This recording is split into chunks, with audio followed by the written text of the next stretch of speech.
आज मैं आपके साथ शेयर करने वाली हूँ हरी मिर्ची और आम के कूचा की रेसिपी। सिर्फ 15 मिनट में बनकर ये तैयार हो जाता है और टेस्टी तो इतना होता है कि तीनों टाइम खाने में आप इसके बिना खाना पसंद नहीं करेंगे। तो चलिए बनाना शुरू करते हैं तीखा, चटपटा और खट्टा हरी मिर्ची और आम का कूचा।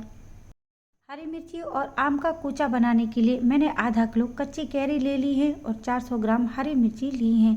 ये तीखी वाली हरी मिर्ची है। अगर आप चाहें तो फीकी हरी मिर्ची का यूज़ भी आप इस कूचा के लिए कर सकते हैं। तो दोनों चीज़ों को मैंने अच्छे से धो लिया है और इनका सारा पानी सुखा लिया है।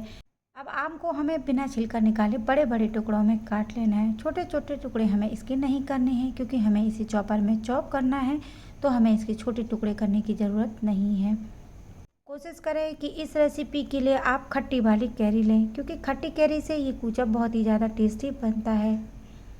सारी कैरी को मैंने बड़े बड़े टुकड़ों में काट लिया है। अब हम हरी मिर्ची को भी इसी तरीके से रफली चॉप कर लेंगे। छोटे छोटे टुकड़ों में करने की हमें इसे ज़रूरत नहीं है। तो मैंने आधा किलो कच्ची कैरी के लिए 400 ग्राम हरी मिर्ची ली है। मिर्च की क्वांटिटी आप अपने टेस्ट के हिसाब से कम या ज़्यादा कर सकते हैं। मिर्ची और कैरी को मैंने रफली चॉप कर लिया है। अब लिया है मैंने ये चॉपर, तो इसमें हम मिर्ची और कैरी को दरदरा कूट लेंगे। अगर आपके पास में चॉपर है तो मिर्ची और कैरी को आप इसमें दरदरा कूट सकते हैं। अगर आपके पास में ये चॉपर नहीं है तो आप मिक्सर में दोनों चीज़ों को पल्स मोड में चला दीजिए, उससे भी ये दरदरा कूट जाएगा। हमें कैरी और मिर्ची को एकदम फाइन नहीं पीसना है, हल्का सा दरदरा हम इसे रखेंगे। इसके अलावा कैरी को आप ग्रेटर के मोटी वाली साइड से भी ग्रेट कर सकते हैं। चॉपर में चॉप करने से कुछ बारीक हो जाते हैं और कुछ के चंक्स रहते हैं, जिससे जब हम इसका कूचा बनाते हैं तो ये खाने में बहुत ही टेस्टी लगता है। तो मिर्ची और कैरी को थोड़ा थोड़ा डालकर चॉपर में मैंने अच्छे से चॉप कर लिया है। तो ये ना तो बहुत ज़्यादा बारीक है और ना ही बहुत ज़्यादा बड़े बड़े टुकड़े हैं। अब इन दोनों चीज़ों को हम साइड में रखते हैं और इसके लिए अचार का मसाला बना लेते हैं। तो एक पैन में मैंने 1 चम्मच जीरा डाला है, 1 चम्मच राई ली है, 2 चम्मच सौंफ ली है। सौंफ इस मसाले में थोड़ी सी ज़्यादा डाली जाती है। इसके बाद मैंने इसमें आधा चम्मच मेथी दाना लिया है और 1 चम्मच खड़ा धनिया लिया है। सारी चीज़ों को लो फ्लेम पर हमें अच्छे से भून लेना है। सारे मसाले अच्छे से भुन गए हैं, इनमें बढ़िया सी खुशबू आने लगी है। अब हम गैस को बंद कर देंगे। पैन अभी गर्म है तो मैंने इसमें 1 चम्मच पीली वाली सरसों डाल दी है और उसको भी आधा से 1 मिनट के लिए हम सारे मसालों के साथ में चला लेंगे।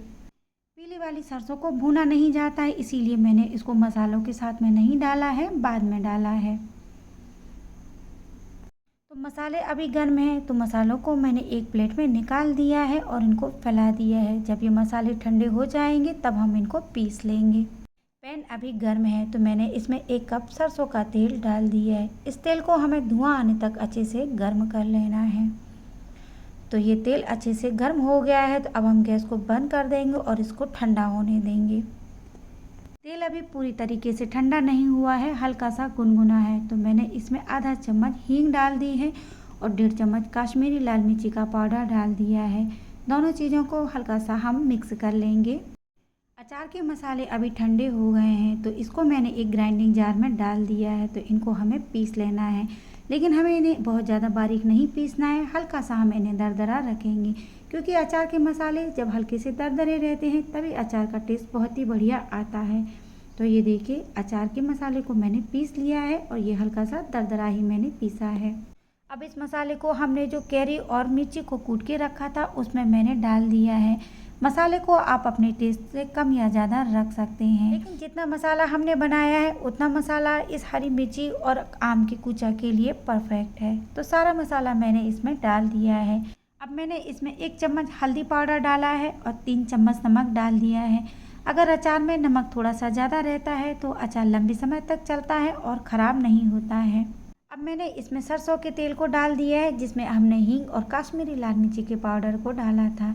सारी चीज़ें डालने के बाद में हम इसे अच्छे से मिक्स कर लेंगे और अगर आपको कुछ भी कम लगता है तो आप उसको इसमें ऐड कर सकते हैं, जैसे हल्दी, नमक या तेल। सरसों के तेल को अगर आपको ऐड करना है तो पहले आप उसको गर्म कर लीजिए और ठंडा करने के बाद में उसको इस कूचा में ऐड करिए। लेकिन अगर आप सेम मेज़रमेंट और सेम क्वांटिटी में बनाएंगे तो कुछ भी आपको अलग से ऐड करने की ज़रूरत नहीं पड़ेगी और खाने में ये बहुत ही टेस्टी बनेगा। इसमें नींबू या विनेगर कुछ भी डालने की ज़रूरत नहीं है। तो ये तीखा, चटपटा और खट्टा आम का कूचा बनकर तैयार हो गया है। तो इस कूचा को मैंने कांच की बोतल में भर लिया है। तो इस बोतल को मैंने अच्छे से धो लिया है और इसका सारा पानी सुखा दिया है। तो बोतल में बिल्कुल पानी नहीं होना चाहिए, नहीं तो ये कूचा ख़राब हो जाएगा। अगर आपके यहाँ धूप आती है तो इसको आप 1 से 2 दिन तक धूप में रख सकते हैं, जिससे ये सालों साल चलेगा और बिल्कुल भी ख़राब नहीं होगा। लेकिन अगर धूप नहीं आती है तो 1 महीने तक आप इसको बाहर रख के एंजॉय कर सकते हैं और उसके बाद आप इसको फ्रिज में रख दीजिए, ये बिल्कुल भी ख़राब नहीं होगा। एक बार आम के इस सीज़न में हरी मिर्ची और आम के कूचा की रेसिपी को ज़रूर ट्राई करिए। अगर आपको रेसिपी पसंद आती है तो वीडियो को लाइक और शेयर करिए और चैनल को सब्सक्राइब करना बिल्कुल मत भूलिए।